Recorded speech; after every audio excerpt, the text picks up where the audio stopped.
ಬಿಂದು ನಾನೊಂದು ಹುಡುಗಂದು ಪ್ರೊಫೈಲ್ ಕಳಿಸಿದ್ದಲ್ಲ, ನೋಡಿದ್ಯಾ? ಹ್ಞೂ ನೋಡಿದೆ. ಏನು ಅವನು ತಲೆ ಮುಂದೆಗಡೆ ಕೂದಲೇ ಇಲ್ಲ ಮಮ್ಮಿ. ಬಾಣ್ಲಿನ ನನ್ನ ಮದುವೆ ಆಗಲಿ.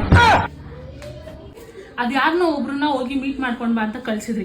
ಅವ್ರಿಗೆ ನೋಡಿದ್ರೆ ಇಷ್ಟು ದೊಡ್ಡ ಹೊಟ್ಟೆ ಇದೆ. ನಾವೇನಾದ್ರೂ ಜೊತೆಗೆ ಹೋದ್ರೆ ಜನ ಎಲ್ಲ ಅವ್ರನ್ನ ಪ್ರೆಗ್ನೆಂಟ್ ಅನ್ಕೋತಾರೆ. ಏನಮ್ಮ ಯಾರ್ದು ಪ್ರೊಫೈಲ್ ಕಳ್ಸಿದೀರಾ? ನನ್ಕಿಂತ 3 ಇಂಚ್ ಕಮ್ಮಿ ಮಮ್ಮಿ. ನಾನೇನು ಹಿಂಗ್ ನೋಡ್ಲ ಹುಡುಗನ ಪ್ರೊಫೈಲ್ ಚೆನ್ನಾಗಿದೆ, ಫ್ಯಾಮಿಲಿ ಬ್ಯಾಕ್ಗ್ರೌಂಡ್ ಚೆನ್ನಾಗಿದೆ, ಒಳ್ಳೆ ಕೆಲಸನೂ ಇದೆ. ಆದರೆ ಇನ್ನೊಂದು ಸ್ವಲ್ಪ ದಿನ ವೆಯ್ಟ್ ಮಾಡೋಣ ಅಲ್ವಾ? ಎಲ್ಲ ಚೆನ್ನಾಗೈತೆ ಅಂತ ನೀನೇ ಹೇಳ್ತಿದ್ಯಾ, ಆದ್ರೂ ಏನ್ ಪ್ರಾಬ್ಲಮ್ಮು? ಯಾರಿಗೆ ಗೊತ್ತು, ಇನ್ನೂ ಒಳ್ಳೊಳ್ಳೆ ಪ್ರೊಫೈಲ್ಸ್ ಬಂದರೂ ಬರ್ಬೋದು. ಬಿಂದು, ಒಂದು ಹುಡುಗನ ಪ್ರೊಫೈಲ್ ಬಂದೈತೆ, ಆದ್ರೆ ಹುಡುಗನ್ಗೆ ಮುಂದೆ ಕೂದಲೇ ಇಲ್ವಲ್ಲ. ನನಗೆ ಓಕೆ ಅಮ್ಮ, ಪರವಾಗಿಲ್ಲ. ಬಾಣ್ಲಿ ಆದ್ರೆ ನಮ್ ಕೂದಲೆಲ್ಲ ಏನ್ ಪರ್ಮನೆಂಟ್ ಆಗ ಇರುತ್ತೆ, ಅದು ಒಂದಿನ ಉದ್ರೋಗುತ್ತೆ, ಪರವಾಗಿಲ್ಲ, ನಡೆಯುತ್ತೆ. ಹೊಟ್ಟೆ ನೋಡಿದ್ರೆ ಅಷ್ಟಪ್ಪ ಐತೆ, ಒಳ್ಳೆ ಅಂಕಲ್ ತರ ಇದಾರೆ. ನಮ್ಗಿಲ್ದಿರೋ ಹೊಟ್ಟೆನಾ? ಅದು ನಡೆಯುತ್ತೆ, ಪರವಾಗಿಲ್ಲ. ನಿನಗಿಂತ 5 ಇಂಚ್ ಕುಳ್ಳ. ಪರವಾಗಿಲ್ಲ ಅಮ್ಮ, ಎಲ್ಲ ಪರವಾಗಿಲ್ಲ. ಹುಡುಗ ಆಗಿದ್ರೆ ಸಾಕು, ಬೇರೆಲ್ಲ ಪರವಾಗಿಲ್ಲ.